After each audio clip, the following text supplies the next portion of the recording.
Vi skal se et parti spillet i 1922 mellem Alexander Alekhine og en modstander, der hed Fred Yates. Alekhine, eller Alekhine, som han også nogle gange kaldes, han var verdensmester i en periode fra 1927 til 1935, og var en utrolig stærk spiller. Men hans modstander i det her parti, Yates, var faktisk også en god spiller. Han var britisk mester mange gange, og var med i en del af eliteturneringerne omkring det her tidspunkt. Det parti, vi skal se nu, der havde Alekhine, han havde hvid, og Yates sort. Og partiet, det starter med D4. Modstanderen spiller springer F6, C4, E6.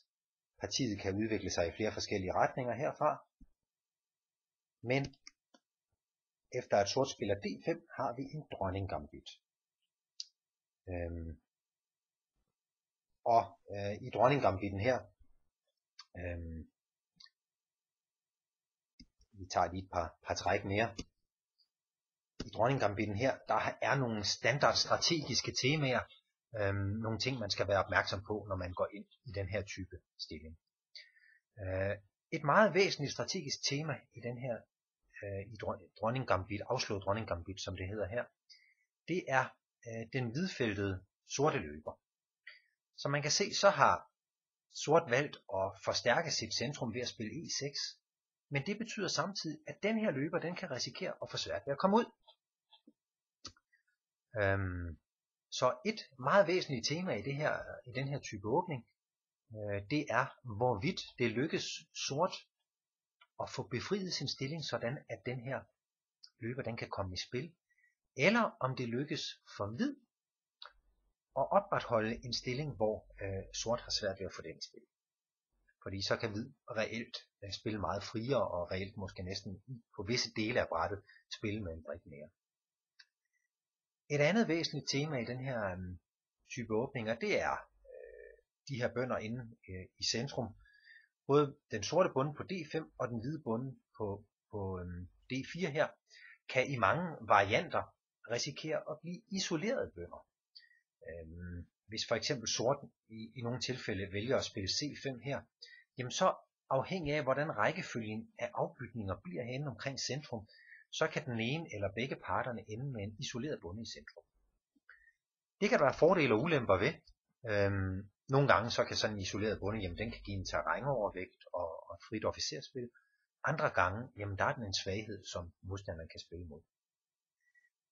Et tredje strategisk tema i den her type åbning, det er de sorte felter E5 og C5.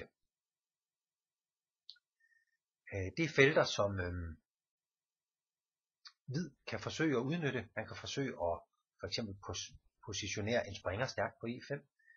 Det kan han, fordi når sort har valgt den her opstilling, hvor han stiller sine bønder på de hvide felter, jamen så er det for at forstærke D5 i det her tilfælde. Men prisen for det er jo, at de sorte felter til gengæld kan blive svage. Og et sidste tema her, jamen det er C-linjen.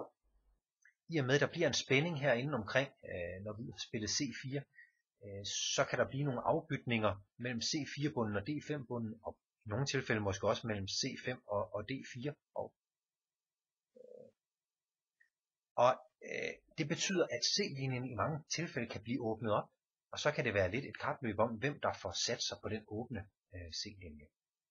Men lad os gå et par trin videre, og så have de her forskellige temaer i baghovedet, for at forstå, hvordan spillerne de spiller.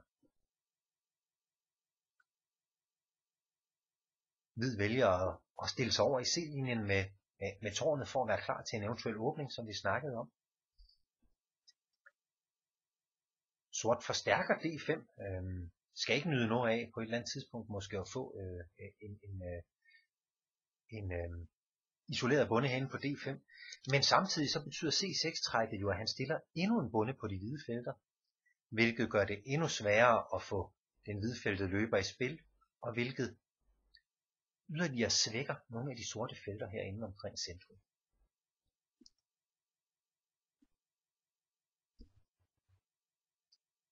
Sort slår først på C4, efter at hvid har flyttet sin hvidfeltede løber en gang. Det er også et meget klassisk tema i den her type åbninger, at sort lige venter til hvid skal spille et tempo, så at sige, på at slå igen.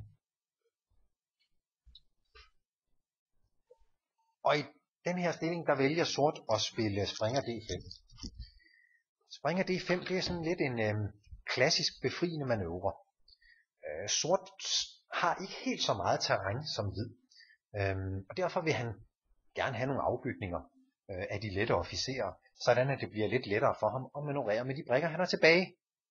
Og springer D5 er et led i den strategi om at få byttet et eller to sæt af de lette officerer af, før han så planlægger, og man ligesom skal befri sin stilling enten med E5 eller C5.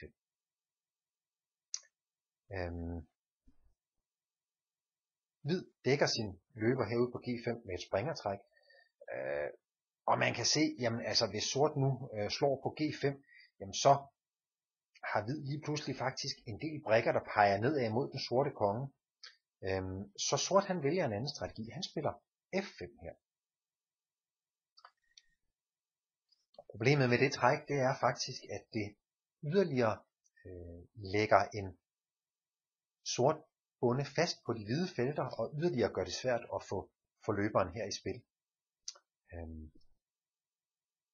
Hvid bytter af. Som jeg lige sagde, vil det tit være i sorts interesse at få byttet nogle brikker af, men når hvid bytter af i den her stilling, så er det fordi, at han derved fjerner den brik, som sort kunne bruge til at forsvare sine sorte felter med hernede. Altså den sortfeltede løber. Sort slår igen, og nu står hvid og har en bonde i slag her. Han spiller den tilbage, og sort forsøger at tage noget terræn på dronningfløjen med B5. Ofte er man sådan en lille smule skeptisk med at afbytte en løber for en springer i midtspillet. Og i det her tilfælde, der kan den hvidfeltede løber måske også i nogle tilfælde være stærk. Men hvid vælger her at bytte faktisk sin løber af for sort springer her. Og det gør han simpelthen fordi, jamen, han vil gerne ind og udnytte de sorte felter. Og med to lette officerer tilbage hver, jamen der har sort jo faktisk kun én brik, der kan kæmpe med om de sorte felter. En let officer, mens hvid jo faktisk har to brikker, der kan kæmpe med om de sorte felter. Den hvidfeltede løber her kan jo aldrig komme ind og forsvare D6, E5, C5 osv. C7 for den sags skyld, som jo er et indbrudsfelt i den sorte stilling. Så derfor så vælger hvid altså afbytningen af sin hvidfeltede løber mod den her springer. Hvid rokerer. Sort skynder sig at spille A5. Han har en plan om, at den her løber, den skal aktiveres i denne her lange diagonal.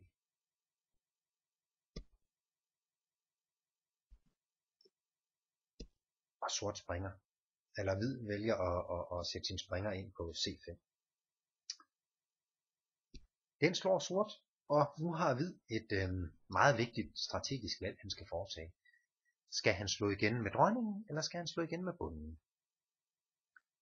Man kunne sige, at sådan lige umiddelbart, så kunne det se godt ud at slå igen med bonden. Så får han jo en bonde, som i og for sig er en fribonde herover, der kan begynde at gå nedad.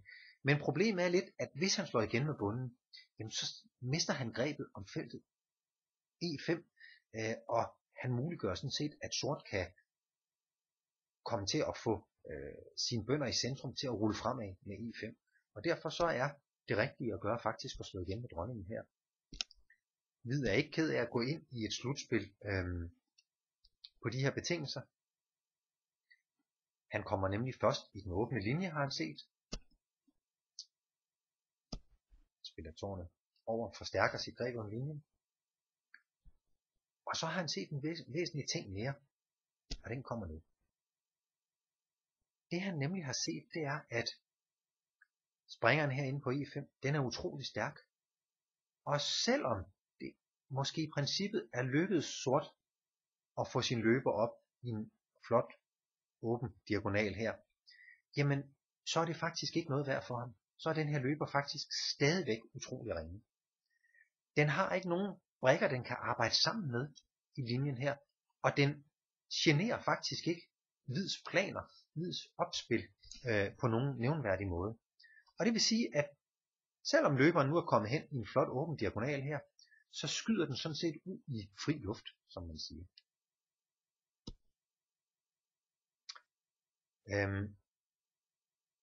Sort vælger her at spille sit tårn fra E8 over til B8.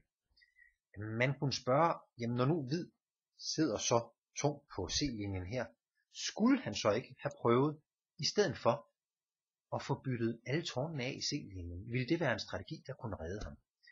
Hvis vi for eksempel ser på, at han ville spille tårn E til C8 her, ville det være en måde at prøve at opnå remis på. Spillet det kunne for eksempel have gået videre med, at vi får byttet alle tårnene af. Og i den her stilling, jamen, der ville hvid simpelthen ganske roligt kunne spille springer D3, truer med at vinde en bund herinde på B4. Og hvis sort prøver at spille B3 for at redde den, jamen, så vil hvid kunne spille springeren til C5 her. Og der er ikke rigtig noget sort kan gøre for at redde sin bunde hernede. Og med en ren ekstra fribunde i et slutspil som det her, jamen der er det simpelthen bare lige med en sejr til hvid. Derfor, efter at hvid har spillet springer E5, der kan sort altså ikke forsøge at få en remis ved afbytning af tårnene i C-linjen. Og derfor så spiller han i stedet for herover.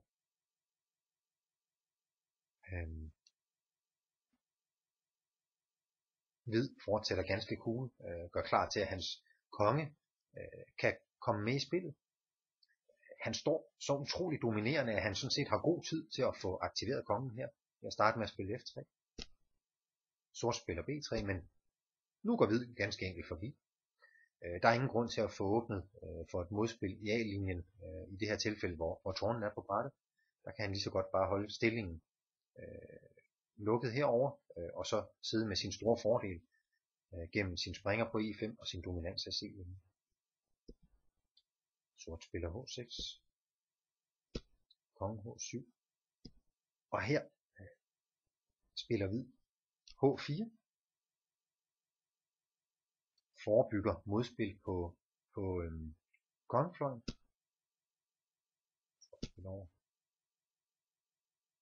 og det er en lille smule afventende den måde sort spiller på her, men nu vælger hvid altså at bryde ind via feltet C7.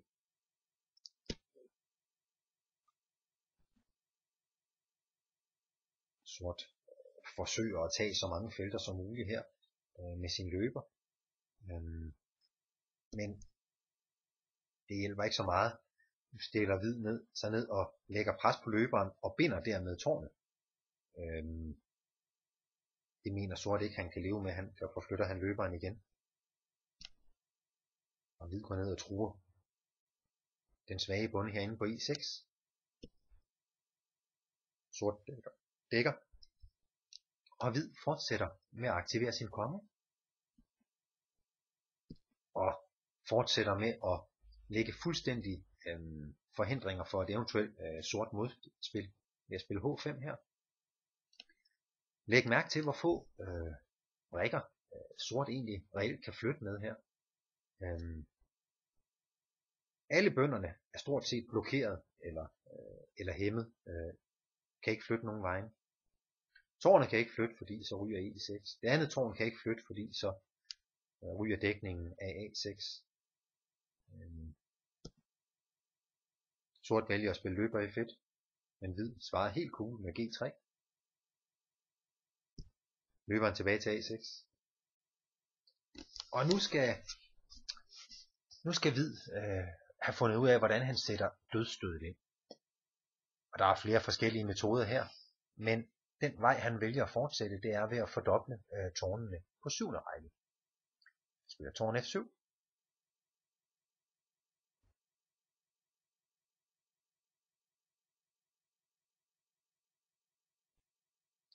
kongen går op til H7.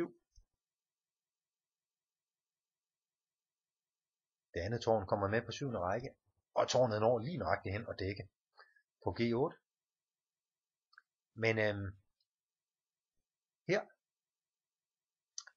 der udtænker hvid en plan til, hvordan han kan vinde partiet, hvordan han kan afslutte det.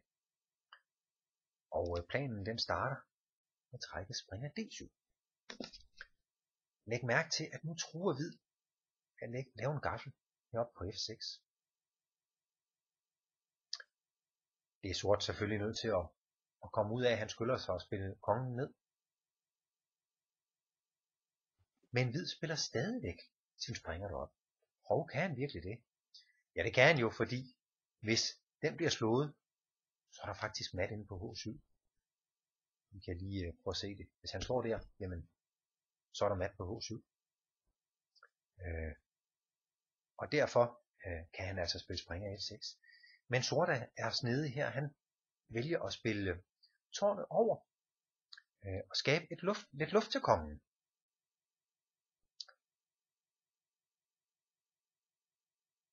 Hvid slår. Og sort ser sit snit. Nu slår han springeren for hov. Nu er der jo lige pludselig blevet et lufthul til kongen. Hvis hvid giver en skak her, så går kongen til G8. Og hvis det andet tårn så giver en skak, jamen så fortsætter kongen jo sådan set bare med at stikke af. Har hvid forregnet sig her? Nej, det har han faktisk ikke. Selvom han her er kommet en officer bagud for en bonde, så har han et træk, der med det samme afgør partiet. Og du kan prøve at pause videoen og se, om du kan finde trækket. Det er et rigtig flot træk og lidt overraskende træk. Og den måde, som hvid afgjorde partiet på, var simpelthen ved at spille konge E5. Og her der opgav sort. Pointen er, at tårnet simpelthen ikke længere har nogen felter. Det er klart, tårnet kan ikke gå over til G6, så bliver det slået med det samme. Det kan ikke gå til F7, så det eneste, det ville kunne gøre her, det var, at han ville kunne spille tårn F8. Men så er der jo netop mat i 2 træk. Så efter trækket konge E5, valgte sort simpelthen at opgive partiet. Et meget flot sluttræk, synes jeg. Så hvis vi lige skal summere op her. Det der skete, det var, at sort aldrig lykkedes med at få løst de problemer, han havde med sin hvidfeltede løber. Hvid var utrolig god til at udnytte de svage felter, sorte felter i den sorte stilling, efter afbytningen af den sortfeltede løber. Og så var hvid utrolig god til at udnytte dominansen af C-linjen. Sort fik aldrig rigtig et ben til jorden i det her parti. Aliekin mod Yates, London 1922.